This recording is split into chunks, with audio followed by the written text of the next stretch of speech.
Hello, this is section 6.4, which is about addition and subtraction of radicals. So basically, we are actually gonna either add or subtract two radicals.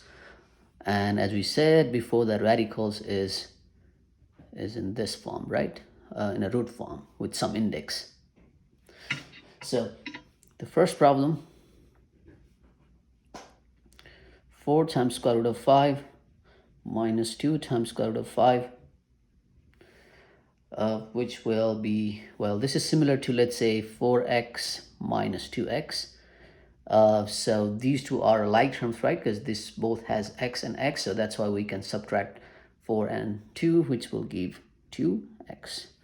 So this is similar to this. Again, these two are alike terms because both of these has square root of 5. That's why we can now basically just subtract 4 and minus 2, which is 2, and still we have that square root of 5. All right. So now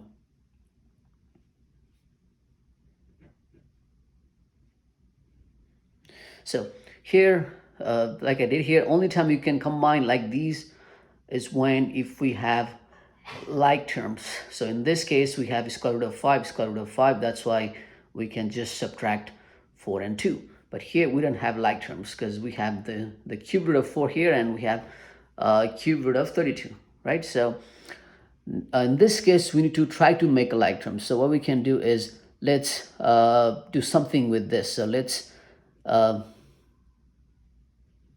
cube root of 32, or basically 32 is also same as 8 times 4, right? And after this, we can split this into two parts, cube root of 8 times cube root of 4. So we know that the cube root of 8 is 2, right? And cube root of 4 is, well, it's a decimal number, so we don't want that. So it's basically, we can just basically just leave as it is. So now cube root of 32, we got this. So cube root of 4, and we have cube root of 4. So that way we made like terms, right? So 4 times cube root of 4 minus, so cube root of 32 is this one, 2 times cube root of 32, cube root of 4, 2 times cube root of 4, right? So now we have a like terms, so we can just subtract 4 and 2, which is 2 times cube root of 4. All right, so basically whenever you see there are no like terms, then try to make a like terms like this. So another one, 3 times square root of 12 plus 2 times square root of 27. All right, so just like I did here, I can again try to, we can make like terms by, well, let's simplify this one. So square root of 12, we can also say 4 times 3, right? So square root of 4 is 2, and still have that square root of 3, right? And for square root of 27, square root of 9 times 3, right? Because 9 times 3 is 27. So square root of 3 is 3, and still have this square root of 3. So this way, again, we have like terms, or basically let's just combine everything first. So 9 times square root of 12 is 2 times square root of 3 plus 2 times square root of 27 is 3 times square root of 3. So 9 times 2 is 18 times square root of 3. 6 times square root of 3. So this way now we have a like terms because we have square root of 3, square root of 3. So now in this case, now we can finally combine these two. So 18 plus 6 is 24, square root of 3. All right. Now let me do another problem.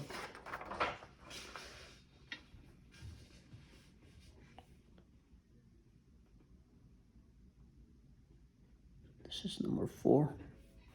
So this is square root of 50 x to the power of 3 minus x times square root of 32 times x.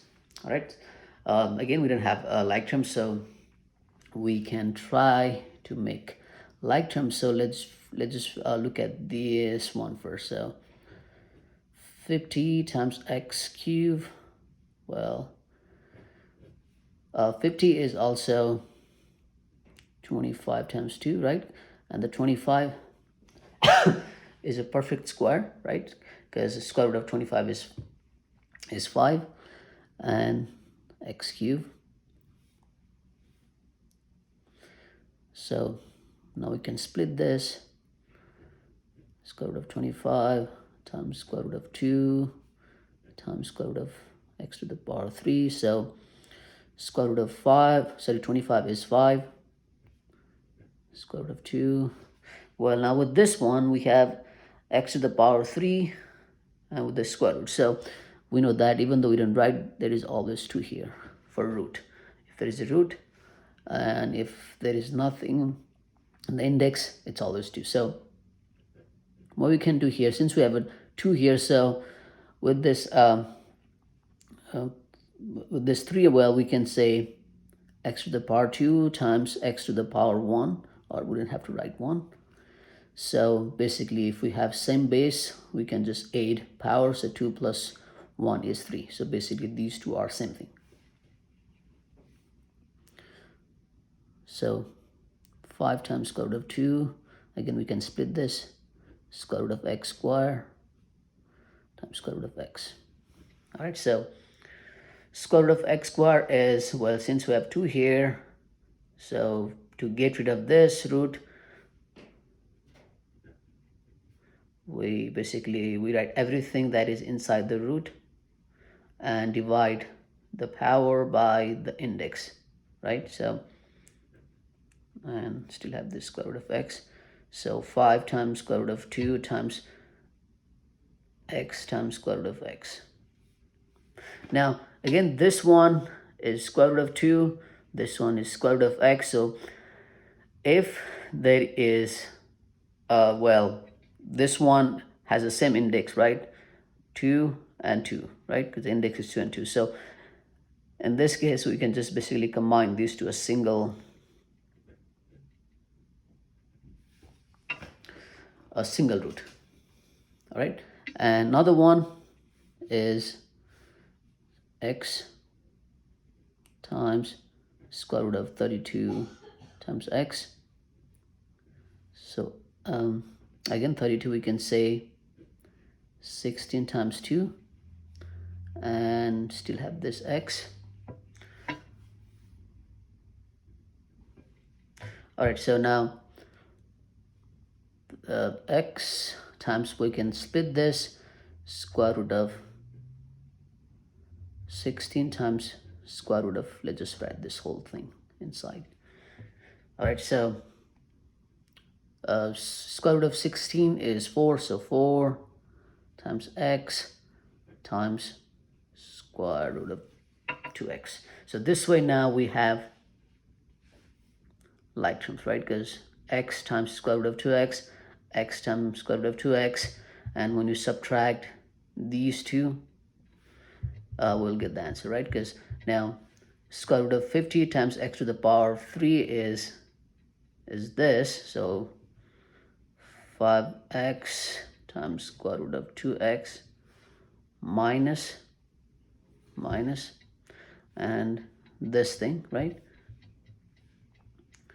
4x times square root of 2x. So since these two are like terms, so now we can basically just subtract 5 and 4. So 5 minus 4 is just 1. X times square root of 2x, or you don't have to write 1. So the final answer is this.